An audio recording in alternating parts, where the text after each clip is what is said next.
Welcome to my channel.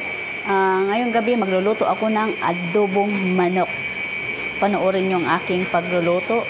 Ito yung aking lulutuin. Aking lulutuin guys, manok at saka nakaready na yung aking bawang, sibuyas, luya at saka dahon ng laurel. At saka magpapainit na rin pala ako ng kawali at maglalagay na ako ng mantika guys. So ito na yung mantika.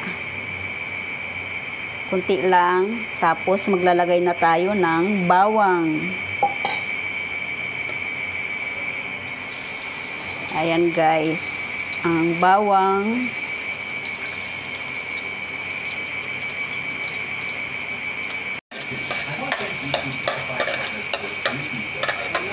At isusunod na natin yung luya guys para bumango ang ating niluluto. Ayan, no? Bango-bango naman talaga ng luya at saka kasama yung bawang. At atin na rin isunod yung sibuyas. Ayan, para bumango lalo ang ating sinangkutsa. Ayan, ganyan lang guys, halo-haloin lang natin. Ayan.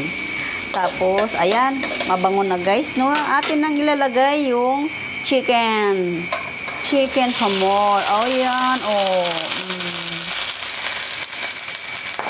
Diba napakaganda? Oo, ayan.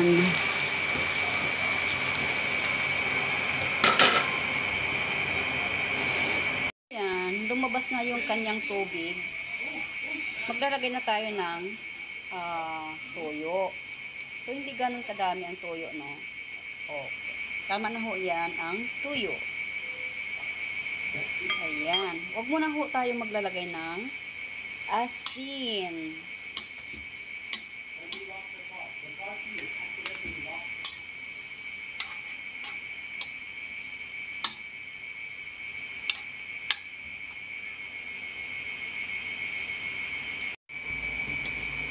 Ayan guys, medyo nag-brown na, sinipsip na yung sinipsip na ng manok yung tuyo.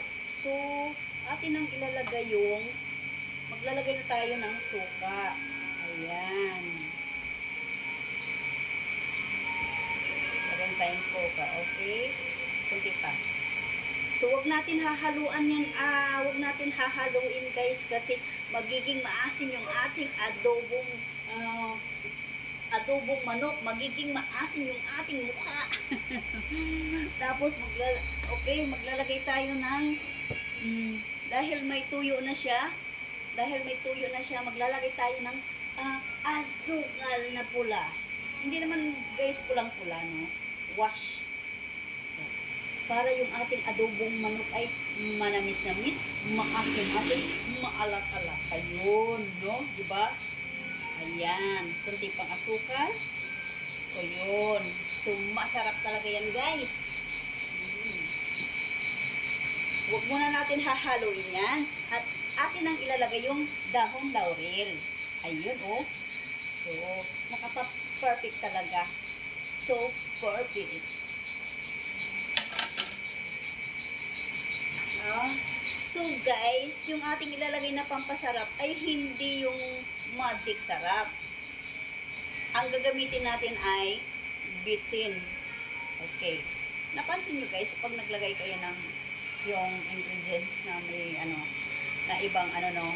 Pero iba lasa eh. Parang nakadikit na sa dila. So ito naman ang ating ilalagay, bitsin lang muna. Ayan. Maglagay tayo ng bitsin.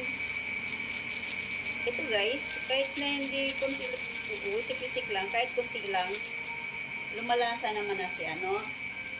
So, hindi muna natin siyang hahaluin. At maglagay tayo ng kunting tubig.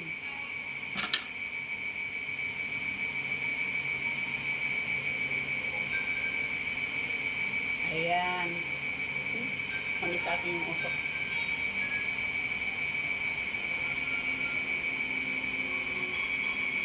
Ayan. Ito. Sige guys. Titingnan na natin yung adobo natin. Kung marami pang sabaw, Ayan, kumukulo na siya. Ayan. Titikman na natin kung ano yung lasa. Kasi hindi pa ako naglalagay ng asin, no? Kasi may tuyo siya. Titikman na natin. Titikman na natin, guys.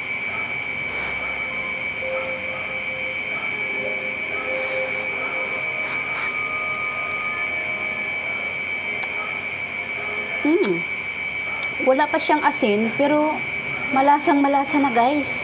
Napakasarap. I told you, guys. Kung nandito lang kayo, papakanin ko kayo sa aking nilutong adobo. Masarap talaga. Okay, mga friends. Dahil hindi ko na kailangan maglagay ng asin, maglalagay tayo ng konting paminta. Okay, ayan na. Baka umanghang eh. Ayan. So, hintayin na lang natin na yung sabaw niya mag-ano pa uli, no? Kumunti pa. Hindi na ako maglalagay ng guys, ng asin. Tama na. Oh, ayan napakaganda ng adobo, mga mahal ko. Ayan, darling. Ayan na, guys. Luto na yung adobo natin, guys. Look at that. Napakasarap. Sabaw pa lang ay ulam na. Hindi na ako nag-add talaga ng asin, guys. Kasi alam nyo naman, yung toyo, maalat na. Ayan, guys. Luto yung ating adobo. Isasalin ko na lang sa ating malaking plato. Ayan, yung ating adobo. Luto na. Perfect.